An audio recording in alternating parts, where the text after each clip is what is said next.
Sad elderly billionaire sits alone on Christmas Eve. For 5 years, he sat at the same table, speaking to no one, grieving a son the world never really knew. Then a young boy and his mother asked to sit nearby, turning silence into laughter and loss into warmth. Days later, a quiet detail from the woman's past surfaced, one that connected her to his son in a way that made his final unfinished words suddenly terrifying. Before we go any further, we'd love for you to hit that subscribe button. Your support means the world to us at StorySphere, and it helps us bring you even more powerful stories. Now let's begin. At 7:12 every Christmas Eve, the Harbor Light restaurant reserved the same window table, even when the wait list wrapped around the block. It was a quiet kind of privilege. No announcement, no plaque, just a folded napkin, a single candle, and one chair left empty on purpose. Elias Mercer arrived alone, as always. 70 years old, billionaire, the kind of name people whispered with a half-smile, like money could hear them. He wore a dark coat that still held a few snowflakes on the shoulders. He brushed them off with 2 slow swipes, then paused, like he forgot what his hands were supposed to do next. The hostess leaned in. "Same table, Mr. Mercer." Her voice stayed gentle, practiced. A couple near the bar noticed him and lowered their voices. "That's him," a woman murmured, craning her neck. "He comes once a year and just sits." Her date snorted. "Rich people love drama." A waiter carrying plates whispered back, "Nah, he lost his son. Same night, 5 years ago. Car crash. He's never been right since." Elias sat. The chair across from him stayed untouched, pulled out slightly, like someone might still slide into it. He stared at it too long, then blinked hard and reached for his water, but his hand hovered and missed the glass by an inch. He corrected himself, tight-lipped, like he'd caught himself doing something embarrassing. The staff moved around him carefully. No one asked if he wanted company. No one said sorry. They had learned that pity made him shrink. He ordered the same meal he and his son used to split. 2 forks arrived automatically.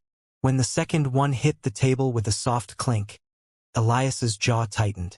He kept a leather wallet on the table, not opened, just there. His thumb worried the edge of it again and again. Inside was a photo he never showed anyone. Him and his son in the same window seat, both smiling like the future was guaranteed. Near the kitchen door, the manager hovered, pretending to check the seating chart. She always did this on Christmas Eve, warning new staff. Don't bother him unless he asks. Elias's phone buzzed. A calendar reminder flashed. Call Ben at 8. His son's name, still scheduled, still waiting. He turned the phone face down without thinking now. Outside, the streetlights reflected off wet pavement. Families pushed in, cheeks pink from the cold, laughing too loud. Elias listened like he was trying to remember how laughter sounded up close. He checked his watch, not because he cared about time, but because the minute hand kept moving and it felt unfair. Then a small voice cut through the noise. "Sir, can I ask you something?" Elias lifted his eyes, and the whole ritual cracked. The boy stood close to the table, hands clasped in front of him like he'd rehearsed the moment. He was small for his age, jacket a little too thin for December, sneakers damp at the edges. His eyes stayed on Elias, steady but careful, the way kids look at adults they don't fully trust yet. Behind him stood a woman, early 30s, tired in the bones kind of way. She hovered, ready to pull him back, already apologizing with her eyes. "I told him not to bother you," she said quickly, her voice low. Elias didn't answer right away. The boy had asked a question, but it echoed oddly, like it had arrived late. "Sir," the boy repeated softer now, "my mom says Christmas isn't for sitting alone." A nearby table went quiet. Someone let out a short laugh that wasn't kind. A man muttered, "Kids say anything." Elias felt something twist in his chest, sharp and unwelcome. He glanced at the empty chair again. The space between the words and the silence felt too familiar. He cleared his throat. "What do you want?" The boy hesitated, then nodded toward the chair across from Elias. Could we sit near you? Just near. Not at your table if you don't want. The woman's face flushed. I swear he's not trying to get anything. We'll move. Elias studied them. Not the way his investigators did, just with his eyes. The woman's hands shook slightly as she reached for her purse. The boy leaned forward, protective without knowing it. He surprised himself. Sit, he said, gesturing to the chair. Both of you. The woman froze. Are you sure? Elias nodded once. The word felt heavy but right. They sat. The chair creaked under the boy's weight, a sound Elias hadn't heard in years. He flinched before he could stop himself. What's your name? Elias asked. Caleb, the boy said. My mom's Ruth. Ruth smiled politely, guarded. Thank you. Really. Conversation started clumsy. School, snow. The boy talked too fast, filling gaps. Elias found himself answering, correcting details, even smiling once when Caleb described a failed science project. A waiter passed and whispered to another, He's talking. Someone at the bar nudged their friend. That kid's brave. Plates arrived. Elias pushed one toward Caleb without thinking. The boy looked at his mother for permission. She nodded. They ate slowly. The noise of the room softened around them. Elias noticed how Ruth cut her food carefully, how she counted bites, how Caleb pretended not to notice. Laughter slipped out of Elias, sudden and rough, when Caleb beat him to a joke. When they stood to leave, the boy looked back. Elias watched them walk away, his smile fading into something thoughtful. But what Elias didn't know was that this chance encounter was about to unravel a secret that would shatter everything he thought he knew about his son. That night, after the restaurant emptied, Elias made another call. The report arrived before dawn. Elias read it standing in his kitchen, coat still on, lights off except for the glow from the tablet. He read it once, then again slower, like speed might change facts. Ruth Carter, 32. No criminal record. No spouse listed. No marriage license. No death certificate tied to her name. Address flagged twice for late mortgage payments. Utility shut-off notices. Private debts flagged under informal lenders. Predatory rates. Dangerous names. A soft knock echoed in the quiet house. The housekeeper hesitated at the doorway, reading his face. Coffee? She asked. No, Elias said, too sharp. He softened it. Thank you. Something about the missing husband bothered him. Not suspicion, absence. People left traces, even the careful ones. He invited Ruth and Caleb for dinner the following week, not at the restaurant, at his house. Framed it as gratitude, offered her temporary work, administrative help, no commitment. Ruth accepted carefully, like someone stepping onto thin ice. That evening, Elias watched them arrive from the balcony. Caleb looked up at the house with open awe. Ruth's shoulders tightened. Dinner passed politely. Conversation stayed safe. Elias waited. After dessert, he set his fork down. Before anything continues, he said, voice calm, I need honesty. Ruth stiffened. About what? Your past. Your husband. Caleb looked between them, confused. Ruth inhaled, long, steady. Then she spoke. She met her husband at Harbor Light. He was charming but private. Said he had no family. Called himself an orphan.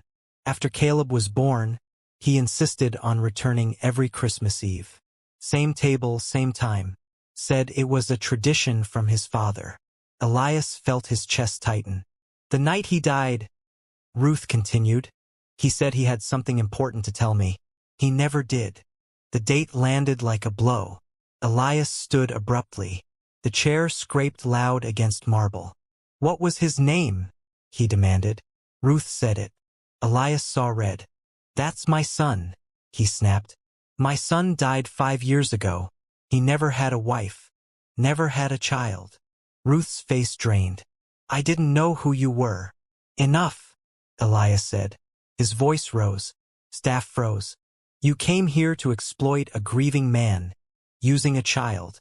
Caleb shrank back, eyes wide. Ruth stood, shaking. "Leave," Elias said. "Now." They left in silence.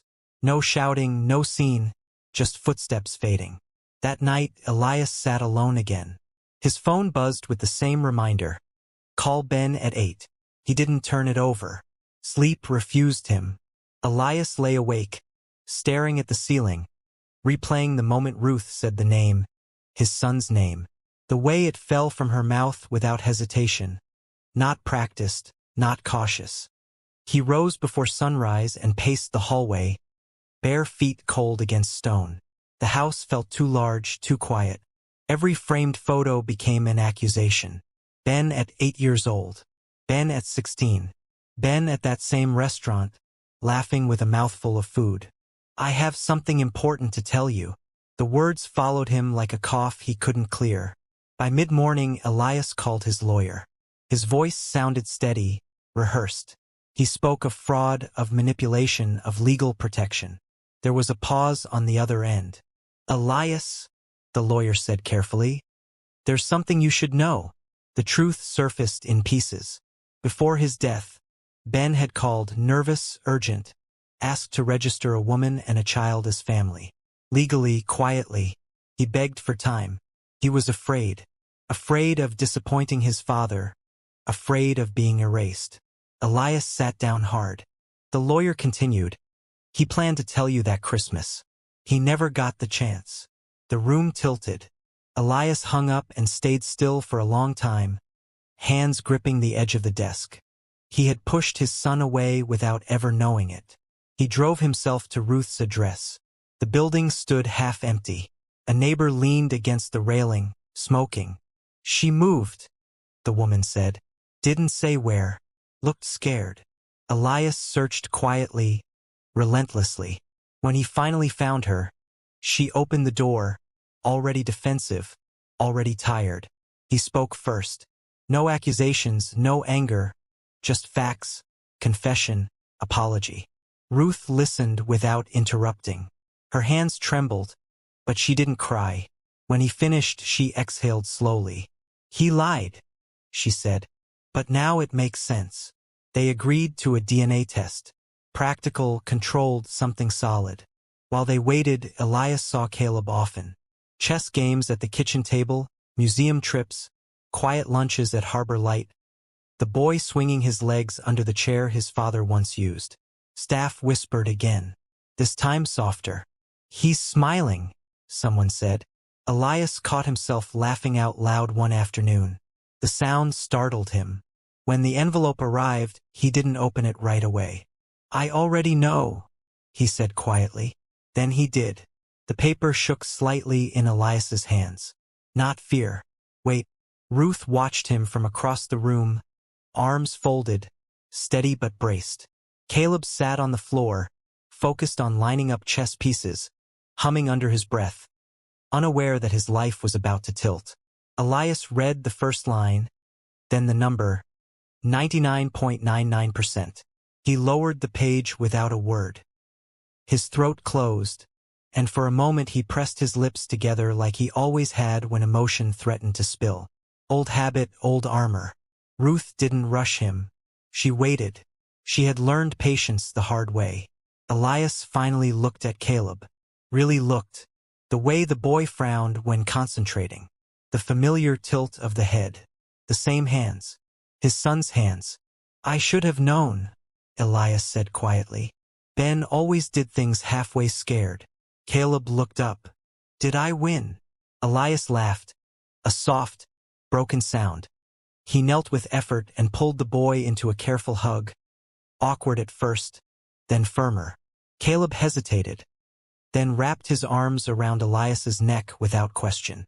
From the kitchen doorway, the housekeeper wiped her eyes and turned away. That Christmas Eve, the table at Harbor Light held 3 chairs, filled. The staff noticed first. No empty space, no extra fork. Bystanders whispered again, but this time the tone changed. "That must be his grandson," someone said. Elias didn't correct them. He raised his glass. Not in toast, just acknowledgement. Ruth caught his eye and nodded. Not gratitude. Understanding. The calendar reminder buzzed at 8. Call Ben. Elias deleted it. Later, when the restaurant lights dimmed and snow pressed against the windows, Elias realized something simple and unsettling. For the first time in 5 years, he wasn't counting minutes. He wasn't waiting. He was home. If this story reminded you that time doesn't wait and love should not either, take that lesson with you tonight. Say what matters while you still can. Hold the people you keep postponing. And if you found meaning in this story, subscribe to Story Sphere for more powerful stories that touch the heart. We'll see you in the next one.